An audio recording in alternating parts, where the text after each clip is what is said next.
Alright, for our second video, we're going to learn how to use the Revolve command. Okay, first video we learned the Extrude command. Extrude and Revolve are the two most common ways to make a solid object or cut shapes of these types in any type of parametric modeling program. I'm also going to say beforehand, the most common thing that a lot of people make mistakes with is when they get a simple round object like this, or just a round object in general, they take the sort of lazy way of just extruding. Like for example this, I could just extrude two circles.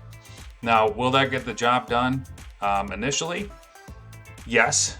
Will it down the road get you potentially yelled at in industry by someone like myself who has worked as like a master CAD user?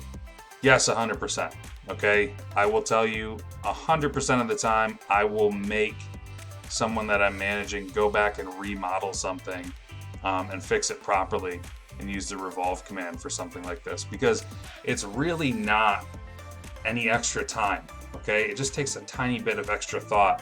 But the key is if you force yourself to do these things the right way and build these proper habits, what's going to end up happening is those are going to become your instincts.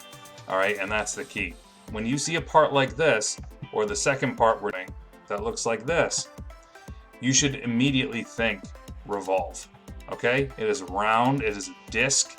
If it was a shaft or something like that, you should absolutely make it with a Revolve. Okay, when you get to more complex parts, all you're doing by not making a Revolve is adding more features to your part, which is now making your part bigger, which is now making your assembly bigger, which is now making everything more involved to run on your computer.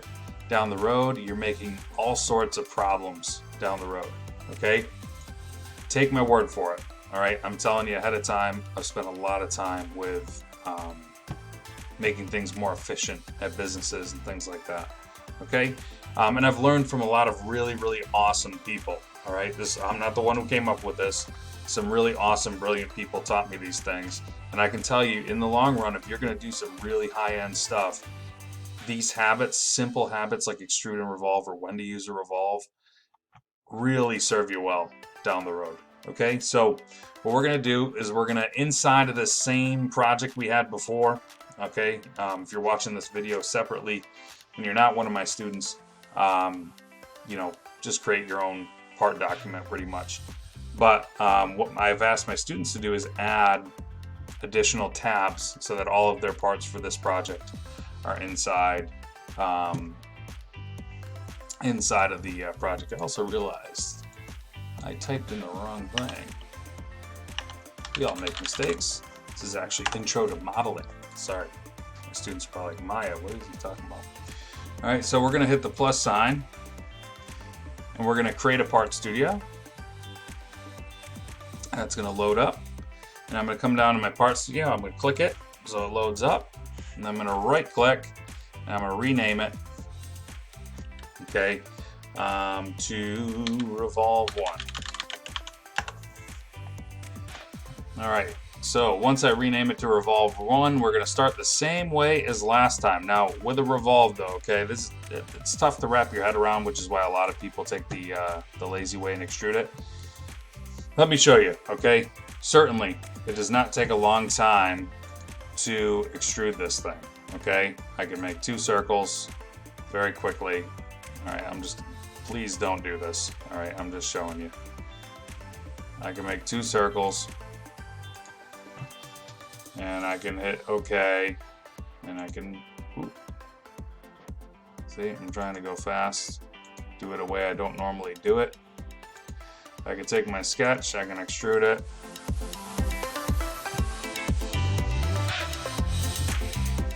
And you can see I'm starting to get something similar to what I wanted. We're not going to do it that way though. We're going to make it the right way. Okay? So what we're going to do, what a Revolve is if you think about it, it is a sketch that you are spinning around an axis. An axis is like this little green line you see down the middle here, like a three-dimensional center line. we're spinning a section, okay, meaning like if I took a cut through here and I could see what the edge of this tube looks like, all right, we're spinning it around to make this solid piece, okay, and this allows me to add a lot more detail in my finer detail models down the road and really simplify features, okay. And even though, you know, you may be able to get away with doing it the quick way in this project, I can promise you down the road I will make you fix it over and over again as I see these type of things in your projects. All right, so let's do it the right way, okay? And then we'll always do it the right way. So we're gonna hit sketch, and we're gonna go on the front plane again. So I'm gonna pick front plane, and then I'm gonna right click on the front plane. I'm gonna go view normal to sketch plane, okay? Now, first thing you need to do when you're making a revolve is make sure you have a center line. Okay, and you don't have to do it first, but I like to do it first because otherwise you're going to forget that you have to do it. So first thing you're going to do is you're going to pick line, and then you're going to come over here to construction. In Onshape, there are construction lines or center lines. You know, there's different ways you do it in other programs. So I'm going to pick on construction, and I'm going to click this point right here, and I'm going to go all the way over here. Okay, doesn't matter how long, but I'm going to make it pretty long so that even if I had to create a feature on top of it, I would be able to see my center line. So I'm going to go over to here and click. All right, now we're going to come up here and we're going to make it super fast this time, okay? Now, there's two ways I could do it. I could take a line and I could draw a little rectangle up here. Or we could take the rectangle command. So let's pick the rectangle command. Let's hover over this point. Click. Move over. Whatever way you like, just make sure there's space between the center line and the bottom of your rectangle. So you can go this way, you can go this way. I don't care which way. But the space that we're leaving is what's going to leave the hole down the middle of our tube that we're making. Okay, so let's just go over to the right and click. Okay, nice thing about rectangles, it automatically makes these vertical, these horizontal, equal, stuff like that. Now we're going to put some dimensions in. Okay. Now here's why we put this center line in. When we put our dimensions in, we're looking at half of the object right now. Don't worry, if this doesn't make sense to you, you're like, what is he talking about? Don't worry about it. Once we start making the solid, you'll see what I'm talking about, okay? So just take my word for it for now. We're gonna pick this line. We're gonna come down to this center line. We're gonna click that. And then as we move down, it's going to put a diameter symbol in the front. That's what that circle with the slash is. Okay. Now the diameter symbol is indicating the distance to the other side of the hole, through the center all the way to the other side, which is good. That's what we want. So we're going to click that. And we're going to say that's going to be 2. Okay. Oops, sorry. I take that back. That's going to be, let's double click it to change it, 0.75. Boom, a lot smaller. Now, we're going to pick the outside line. We're going to go to the center line again. We're going to go down, we're going to go outside the other one. Make it nice and neat. We're going to click. Now this one's going to be 2. There we go. And then we just need one more dimension. We're going to click the top line. We're going to move up, click. 4. Hit enter. Okay, now we have that. Now I'm going to hit escape to get out of the dimension command, and then I'm going to start moving some stuff around just to make sure I can see easy. Now here's what we have going on here. Okay, I'm going to try and get it so we can see both things. My 4 is my distance across. Right now we're only drawing the top half of this because we're going to spin it around 360 degrees to make a solid. But we've put in the dimension for the 0.75 hole that goes all the way through, and the diameter of 2, which is the outside of the pipe. Okay? So, let's hit the checkbox.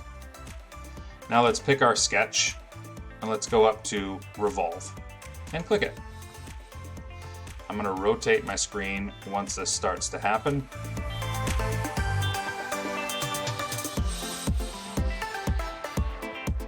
And it's going to say, okay, I'm going to take the faces of sketch 1. If I hover over that, you can see it highlights them. It wants my revolve axis. Well, that's why we put in this little center line here. So we're going to pick it. What's going to happen, it's going to spin around, and there's my whole tube. Okay? Was this that much longer than extruding it? No. And I can add a ton more features. Okay? So I'm going to hit OK. And I'm done with my piece. Okay? Honestly, this probably would take you 30 seconds if you didn't have to listen to me talk about it. So I'm going to hit the down arrow over here, and I'm going to go to isometric. Okay? And now I can see my piece here. All right? Now for Revolve 2, I've purposely picked one that has a slightly different units, okay? And I'm going to show you how to set that up. Okay, so for our second one, we have this disc here, okay? Now this can be made with multiple features if you wanted, but personally, if this goes all the way through, I'm going to make it with one feature, one simple revolve again, okay? So let's come down here, let's hit the plus sign. Let's add a new part studio. It's going to load up. And let's rename it. It's important to manage your file names and stuff like that so you're organized. Revolve 2. Now, first thing I need to do, you're going to notice on the sketch, when you look at it, dimensions are in mm, which means millimeters. In other words, the part is metric, okay, versus imperial, inch, feet, stuff like that. Simple change. Here's how you fix this. You're going to go up to this document menu. You're going to hit this little 3 lines. You can go to workspace units. And we're going to say our workspace units for this are not inch, they're millimeter. We're going to hit OK. Units are important too. I can't just model these to an inch because in 1 inch there are 25.4 millimeters. So that means that my part, if I modeled it to an inch, is 25 times plus bigger, okay, than it actually is. All right, and that's important. All right, if I design something and one piece is 25 times bigger than it needs to be, that's probably not going to work. Okay. So let's go to sketch again, and this time we're going to use a different plane this time, okay? I've been playing, the front plane a lot. If I want to draw this in the orientation it's in, my axis goes this way, which means I should draw my sketch for my revolve on the right view, okay? Don't worry if you don't totally understand why we're doing this. The more projects we do, the more apparent these things are going to become, okay? So I'm going to pick my right plane this time for my sketch. I'm going to right click on it, view normal to sketch plane. It's going to rotate around, or I could have clicked right up on my cube. And then we're going to start the same way. I'm going to create a line, make it a construction line because I want a center line. I'm going to go out this way. Okay. And last time we used the rectangle, but this time I'll draw it. Just, not that there's any real difference. The rectangle is a little faster. We're going to go to line. We're going to make sure construction's off. I'm going to make sure I'm lined up here, and I'm going to click. I'm going to move up. I'm going to click. I'm going to move over. Make sure it's horizontal. Click. I'm going to move down until I line up with the other one. Ooh, I'm not getting the lineup guide, so I'm going to go over and click, hover over it, and now it's going to line up nicely. Get vertical again. Click. Move over. Click. And then I'm closed. Okay, you can see the rectangle would have been a lot faster, right? But I got to show multiple tools in the toolbox here. So we're going to go to dimension again. This time, let's set up the width. The width, it says 25 millimeters thick. So we're going to click the top, click 25, enter. Cool. Now the inside diameter is 20, so I'm going to pick the bottom line. I'm going to pick my center line, and then I'm going to move down. Wow, that's a lot bigger than it needs to be, right? And we're going to click, and we're going to say this is 20. That's going to move a lot closer now because the hole is a lot smaller. The outside diameter is 125, so let's go outside, center line, move down past the middle, and click 125, enter. Now it shrinks down.